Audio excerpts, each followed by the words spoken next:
नमस्कार दोस्तों। वो तारीख थी 8 नवंबर, साल था 2016। आज भी तारीख है 8 नवंबर, साल है 2022।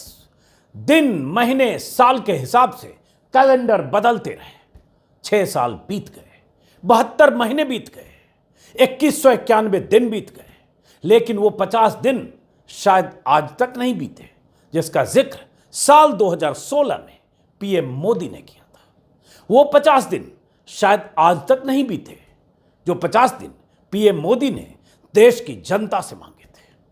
पीएम मोदी ने देश की जनता से 50 दिन कब मांगे थे, क्यों मांगे थे, क्या कहकर मांगे थे? याद है आपको? याद तो होगा ही। नहीं याद है तो ये सुन लीजिए, याद आ जाएगा। फिर आगे की बात सुनिए। पहले मैंने सिर्फ देश से 50 दिन मांगे हैं, 50 दिन। 30 दिसंबर तक मुझे मौका दीजिए मेरे भाइयों बहनों। अगर 30 दिसंबर के बाद कोई मेरी कमी रह जाए, कोई मेरी गलती निकल जाए, कोई मेरा गलत इरादा निकल जाए, आप जिस चौराहे में मुझे खड़ा करेंगे मैं खड़ा होकर के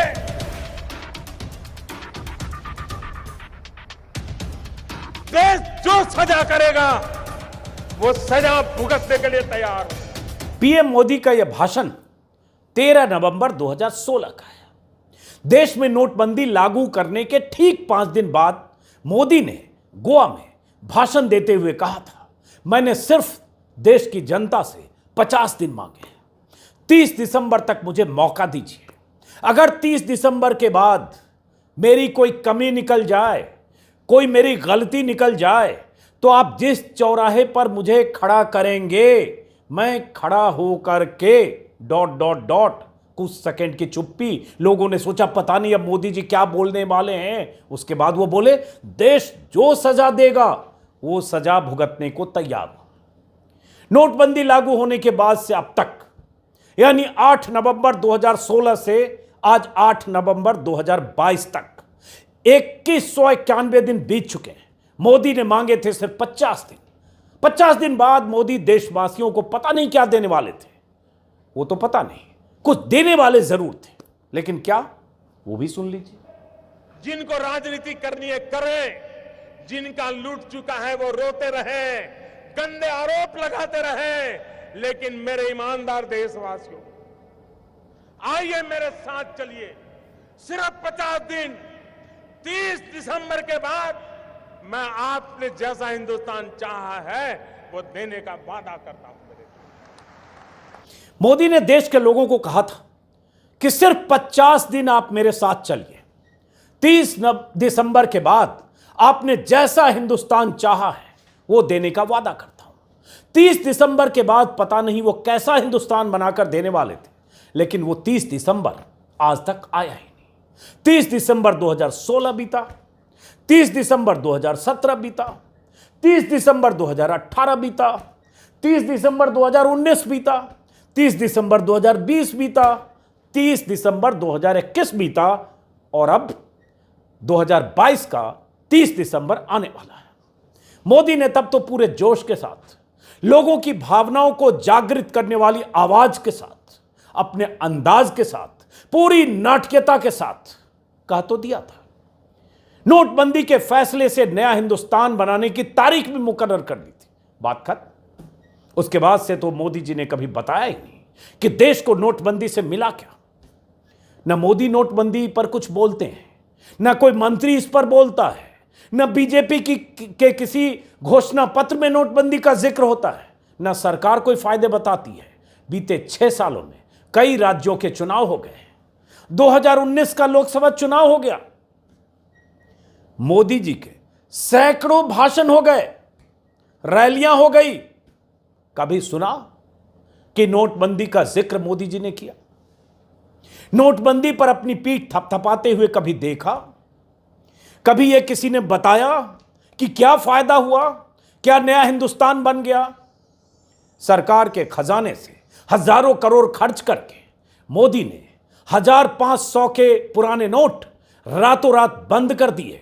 टीवी पर आकर नाटकीय भाषण देकर सबको चौंका दिया आज रात 8 बजे से मोदी के एक फैसले से 15,41,000 करोड़ के नोट चलन से बाहर हो गए, यानी 86% नोट रद्दी में बदल दिए गए। 2000 और 500 के नए नोट छापकर बाजार में भेज दिए गए। ऐसा लगा पता नहीं देश में अब क्या होने वाला है। नोटबंदी से जब लोग परेशान होने लगे तो गोवा के उसी भाषण में मोदी ने यह भी कहा था, यह भी सुनिए। इस काम की सफलता का कारण 8 तारीख के 8 बजे मोदी का निर्णय नहीं है। इस काम की सफलता का कारण 125 करोड़ देशवासी, जिसमें कुछ लाख छोड़ दो, ये जी जान से लगे हैं। इसलिए ये योजना सफल होना सुनिश्चित है। भाइयों बहनों, मोदी ने कहा था इस योजना का सफल होना निश्चित है, लेकिन वो योजना इतनी बुरी तरह से असफल हुई कि आज मोदी उस नोटबंदी का नाम तक नहीं लेते। बिना सोचे समझे और बिना किसी ठोस वजह के मोदी ने नोटबंदी का ऐसा फैसला देश पर थोपा कि पूरे देश में करोड़ों लोग महीनों तक परेशान रहे। नोटबंदी के 3 दिन बाद मोदी ने कुछ इस अंदाज में नोटबंदी की परेशानियों से जूझ रहे लोगों का मजाक भी उड़ाया था। यह भी सुनिए, और यह सब इतिहास में दर्ज है। सुनिए। 8 तारीख को रात को 8 बजे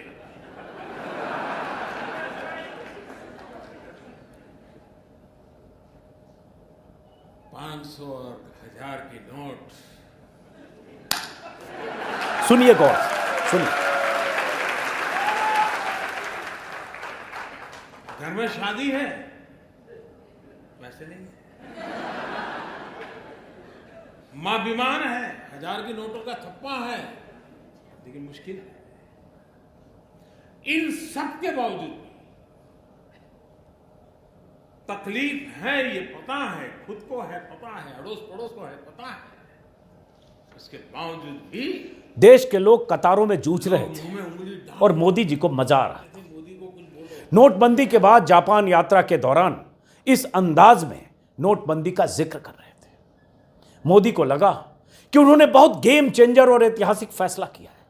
इस फैसले की वजह से पता नहीं देश में क्या हो जाएगा कि सदियों तक याद रखे जाएंगे। तभी तो ये ओवर कॉन्फिडेंस था मोदी जी का।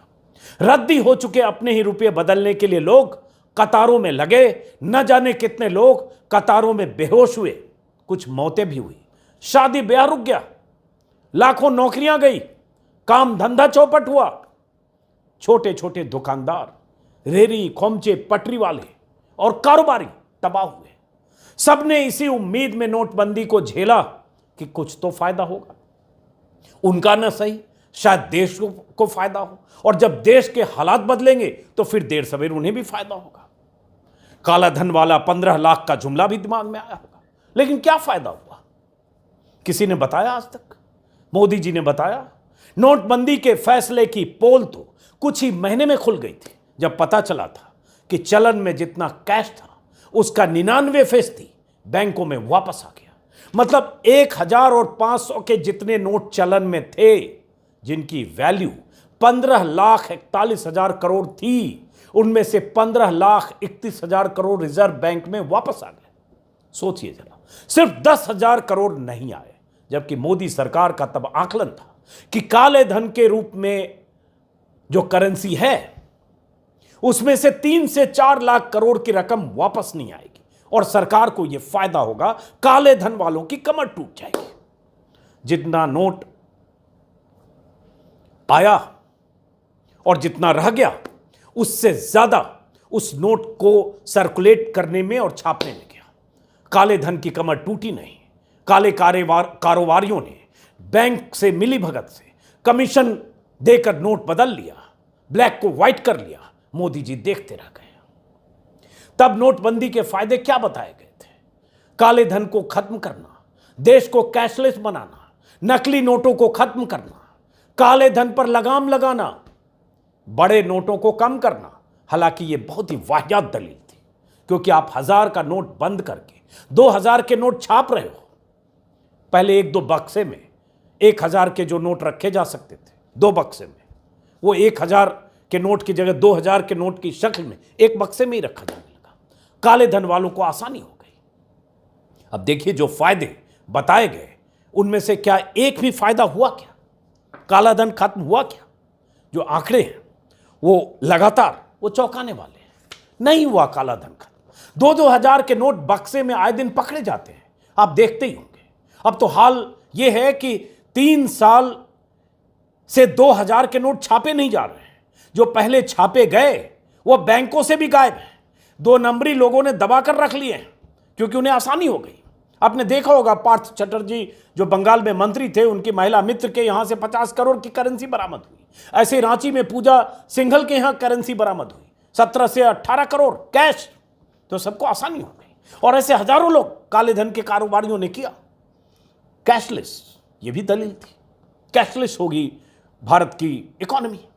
लेकिन क्या हाल है? अभी एक आंकड़ा 2 दिन पहले एक रिपोर्ट आई थी जिससे पता चला कि डिजिटल पर जोर के बाद भी नहीं घट रही नकदी। 6 साल में 72% बढ़ गया कैश ट्रांजैक्शन।